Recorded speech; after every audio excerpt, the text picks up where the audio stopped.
Welcome, everybody, to Cup with Gup on this Tuesday, June 14th. PGA deep dive for the U.S. Open. Get more excited for this. It's going to be a great tournament. One thing I am sick of hearing about is the LIV stuff.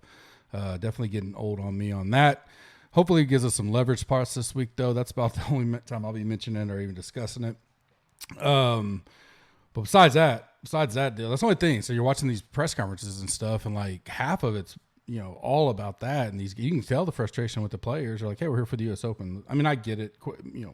Media's got to ask, but after you get told like that many times over the same kind of information, man, just move on. Let's talk about the course. Ask them how they say about the course. Ask them about, this week. What do they think? I mean, that's the kind of stuff I want to hear. That's the only frustrating part so far about the press conferences in the week. But I do think it's going to be a great tournament. I think it's going to be a good challenge. Cream probably rises to the top. So we got to find some of that middle range to fill those lineups with. And I'm looking forward to it. U.S. Open gets you 30% off. Any package right now includes a 7-day risk-free trial. Use that code US Open. Come join us. Free this week. Don't like it, cancel. Never get charged. Rate and review us on iTunes. I will be doing giveaways tomorrow. We'll have some cash. We'll have some swag. We'll have some PGA Masters gear, different items. We'll see how many rate and reviews we get and how many YouTube comments we get on based on that. That's how many I will be giving away, along with some DK money as well. Gave away quite a bit last night for the old premium members. So if you were in the Slack channel and all that, hopefully you guys enjoyed that, and we keep it rolling this week. Subscribe and like to this. Subscribe to us on YouTube and like this video. Like I just said, in the comment section today, tell me your favorite play in the 8K range, and that'll get you another entry into the drawings. Listener League, link is in the description. 600 this week, biggest of the year so far. Let's get it full. Fill it up so we can keep it going for the Open here in a few weeks. 3 max only per usual. So if you hate going up against some 150 guy lineups and stuff like that, this is a good one to try. 3 max, I think it's $22.50 total, $7.50 an entry. Give us a try there. Quick last week, just because I didn't get the full recap show. Betting, I went 7-6-1, slight profit there, but did not make up enough. We had zero outright, zero first round leader. Of course, we had there again, guys, right there around the end. I did have Rory as my pick to win. I did him in some doubles, but the other halves didn't come through. But he was my gut final thought pick to win last week. But we had Finau. He's probably our best chance, but couldn't get it done. See if we can get it done this week. Did not hit a first round leader. Did not have Wyndham Clark on the radar. I did have some guys up there, but ready for this week. Excited for it. Slight loss on the betting overall. Right now, deep dive weather, storms potential Friday afternoon. Nothing crazy, nothing strong, nothing that really even looks like could be to the point of is it going to hit and be delays, stuff like that. Because I think we saw that at the TPC a little bit, where it kind of threw off what we thought could have been wave stacks. The strongest winds of the first 2 days, which is all I really care about right now, because we just got to get through the cut, is Thursday afternoon, starting out lighter, getting stronger as the day goes on. But Friday morning doesn't look horrible at all. I guess a slight lean. Maybe I do a little mini heat maps this week if needed. We'll see how tomorrow comes about. Like the earlier, the better. You're going out Thursday could be a little bit of an advantage, meaning you'll go out late Friday. Don't know how the rain and all that would factor into it. Could wind up being right now. I say my strongest groups are the guys going out earliest Thursday, latest Friday. Nothing with the wave advantage, full wave, nothing. It's kind of like tiebreaker type stuff. I'm not eliminating anybody yet. Just because if those storms do come through those last few hours, it may be a little die down. And those guys obviously already played Thursday morning, got pretty light winds. But it's nothing I'm all in on yet. Of course, I do all that on Wednesday as we get closer to the tournament and see how it looks. Trending highest owned is probably no shocker to anybody. Top 5, no specific order right now for me, is Sungjae, Rory, Xander, Lowry, Fitz. Fairly confident they'll all be inside the top 10 for sure. But most of those guys are going to want to be in some of the top owned. Now, what I don't think I guess I'll preference it with depending on the contest, right? So like you heard the buzzword of Goddard up last week. Unfortunately, I didn't really think I know him. He's played at. I mean, I don't know him. I talked to him a couple times, but he plays at our course sometimes. I saw, well, who would play Goddard up at 26%? Well, no one really thought that, but or 22%. But I went and looked today, and the big GPPs, he was still only 11%. I know 11 is still too much. I had him like 4 to 6, but that doesn't matter. So like when I'm thinking about large fields, so these 100,000, 200,000 entry stuff, it's going to be fairly spread out because you just got so many people that'll try to be a little bit different. I only have one guy projected over 20% right now in large field projection stuff. Now, yes, we get up into a 4-4-4-4 lineup build or even the 8-88 snowman. Yeah, you're going to have many more guys because the concentration to the quote unquote good players or good plays gets a little higher. So you may see a Sung Jae or Rory be 10 to 12% higher in some single entry stuff than what we're projecting for MMEs. My only thing with that, and people ask me, why don't we focus on projections for single entry stuff, 3 max? And I guess my only thinking there is you're not having to, there's not as many entrants in that contest. And so you don't have to be as unique. You only need 1 or 2 spots here or there, or maybe a little bit different build that week. And having a higher own, whoever it is, Rory, Xander for the week or whatever, but you mix in a 4% Hatton. That's literally, and the reason being, there's just not as many combos of the chalk in a 500 person contest as there will be in a 200,000 person contest. Timbo and I used to talk about this a lot, where that's what we're talking about. So when you get a Rory, Sung Jae, Fitzpatrick start in the $15 this week, there's gonna be a ton of people that have at least 2, if not 3 of those in those lineups. So your odds of being unique and different are way less. But now that combo may be popular in the 4-4-4 snowman, but still there's only 500 total lineups or 600 or 800 lineups. So your 1 or 2 different spots, if you truly get different, matter a little bit more. So I think the game theory lineup building construction part outweighs overweighting the ownership to an extent in those big 1 to 3 max type stuff, $100 single entry, $200 single entry, all that kind of stuff where it's, 500 to 1,200 total entrants. Just do the math. So, I mean, let's just say Rory's 30%, in one of those. Well, still only 300 or 400 lineups he's going to be in, where if he's 30% in 200,000 lineups, it's a massive amount of lineups, 60,000 lineups that he'll be in with some other stuff. So that's what we're talking about on that kind of stuff. That's why ownership projection is to help the massive leverage spots in those big contests type of deal. Anyways, I do think those 5 will be way up there. Could see some guys, steamed up a little bit today or tomorrow. Still plenty of research and time and stuff to get, plenty of content to absorb. A lot of things going on. So the next 24 to 36 hours will be important as well. Some sleeper low-owned guys that kind of stick out to me early after the deep dive. Kitayama, he's going to be 2 or 3%. Played him at PGA. Not PGA, I think it was Charles Schwab, and he did well there. He did okay. I think he faltered a little bit, but I do like his overall game. 6K is just so slim this week. I think I've eliminated, we got 156 now in the field or so, fully in, and even for my 150 lineup builds, I think I've already eliminated like 60 guys, maybe 70, that are just gone from consideration for me. And a lot of those are in the 6K. So you have to find the ones that we really like. And then, how are you going to build? You're going to be heavier in the 7s or take a few chances on maybe some lesser known type 6K guys. Adam Scott, he's a guy that, price, where he's at, $7,200. I don't know if he'll get 5% this week. He's a guy that kind of, nothing's fancy, but he's made 4 out of 6 U.S. Open cuts. His last 3 U.S. Opens, a 7th, a 38th, a 35th. You got a guy at 3% that can give me top 30 upside. I'll take that. And that's what we need this week. We're assuming, and nothing's really changed my mind listening to the pressers I have listened to. I'll listen to more tonight, that it's going to play hard. And it's probably fairly confident, the winner's probably going to be single digit. If not, maybe you have a guy run away a little bit.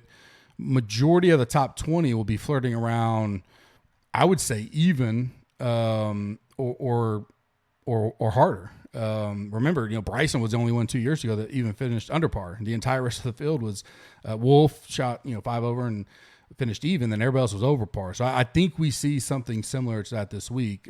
Pars are your friends for sure. I don't mind that with Scott, that price. Patrick Rogers, another guy I mentioned. I don't think he'll get steamed up too much. Had a good Sunday. Pars are his friend. I think he'd be all right there. 3 times he's played in the U.S. Open the last 6 years. He's made the cut all 3 times, finished top 45 or better. So I like that. He's a guy that's, low own type, maybe not core, but, MME sleeper type, get you a little bit different in your pool. Guys that move up for me, Rahm a little bit. Most weeks I've auto cancel Rahm pretty quickly because normally he's going to be clear and above high owned type of stuff, or his form really was kind of shaky there for a while, and I kept just fading that.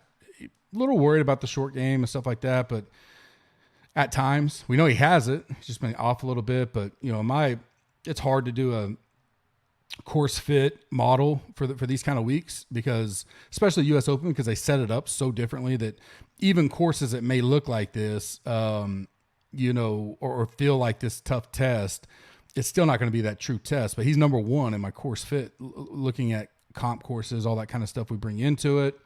He's 11 in bent putting for me, 11 in bogey avoidance. He's just a guy at 4th in great drives. We know that. We know Rory will probably be the highest owned of the 10K range. Doesn't mean I'm off Rory, the strategy there on what do we do with the 9 and 10K range, I think is going to make or break a lot of the week.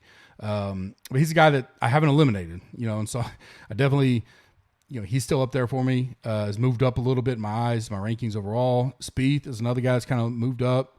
He's not going to be super low owned, but I don't think he'll get as much buzz as what his game's coming in as. I mean, he's coming in with a 34th, a 7th, and an 18th. He's made the cut. He hasn't had great U.S. Open, and maybe that will keep people off of him. Maybe that's what this just isn't his jam. But 4 out of the last 6, he's made the cut. Obviously, if you're getting Spieth, you're wanting top 20 to be the floor. Like, you don't really need him finishing 27th. That's not going to do a whole lot for you. But you're feeling like he can come out here and have a top 10. And not that I'm like way over him. These are just guys that I don't know that they're even on my radar really, and I'm kind of like, all right, I can see playing him this week in this kind of deal. He's got the number 1 recent form for me. He's one conference I want to listen to, just kind of see what he talks about if we actually get questions about him in the course. This one Brooks has moved up. I'm just gonna play Brooks. He'll be in my pool. It's just even outside of the Masters, I think his last 6 majors. And I'd say the last 18 months has not been great for him, to his standards. Still, the last 6 majors, outside the last 2 Masters, it's kind of ironic because before those 2, he'd played the Masters really well. I think he has like 3 top 5s or 3 top 10s and 20th or something. The U.S. Open, the British, and the PGA. So, he's a big game hunter. We know that. His presser, outside of him getting absolutely pissed at the media, rightfully so, I kind of liked it. He said, I love it where par is a great score. So game, not in the greatest form at all. He's got to take this is a gut play. It's not I don't think he'd make my core in a 3 max. But I'll play him in, like a 20 max build. I think he's not a bad option there. Surely in 150, I'll play him. He'll be on that list. Going to come in, probably 5 to 8%. I mean, last year he finished. What did he finish second here? To let's see where he finished to Rahm. This may have been 4th T4, 2 under, 4 back from Rahm. So, was 2 back of Rahm going into the day. So. I don't think he was in much better form, if any, going in last year. But he's just a guy that I think will move up. Corey Connors, I'm interested. I got to kind of pause on him because he normally gets steamed, and where he's priced at and how he finished last week and the ball striking, I feel like he'll become in higher owned. So that'd be I'm only cautious there, but he is on my radar. If I'm going to get him like 13 to 16%, I'm fine with that. Now, I don't know if I want to go, and we may, right? Because you're going to have Sungjae's going to get a lot, but I'll get Sungjae here in a little bit, but he'll get it there. Mito's there. I don't know, people are going to continue to go there. I will. 13, 16% Connors coming in off a 13th and a 6th. Yeah, I don't mind that at all. probably the negative, and maybe this is why he doesn't get a lot, is he's missed three. He's played in 3 U.S. Opens and missed the cut all 3 times, and he missed the cut the PGA, which was not similar conditions, but tough challenge, stuff like that. Was popular there, so maybe we do get him at a discount ownership, and that's the reason why he's kind of moved up on my radar. Guys that have moved down, or maybe I'm light on, or I got to make a decision on, and most of the time this is going to be surrounded by ownership, is so Fitz or Lowry. I think I'm to the decision where I'll only play one of those two. They're $500 apart, so you could play both. But I think in that pool building, the way I'm looking, and really depending on how I go up top, which basically for me is, does Rory make the pool or not? I don't think I want those two in it. As well as some of the other pieces I like, 8,500, 9,000. And I think it really goes down to Rory, Sung Jae, and these two. My gut says to only have 2 of the 4, 3 max. I definitely want all of them. And so that's kind of where I'm thinking as you talk about circling builds and all that kind of stuff. And this show is going to be 100% off Fitzpatrick. But I do start thinking about, like, that's his game, is par. Like, he always finds a way to make par. Sometimes it is a putter, whatever. He drives the ball well. So maybe it's a Lowry, but one of those two I think will for sure be. Well, I know for sure. I doubt I will not have both of those in the big pool I have this week. I got other places to go. Burns is a guy that I think is going to be a casualty to me. Not the best major history. Get that, coming in terrific form and can play well. For where he's at and the ownership he's getting, he's going to get even more now because of his finish at RBC. All of his stats are great, but his worst one is the driving that I'm looking at, the great drive, that kind of stuff.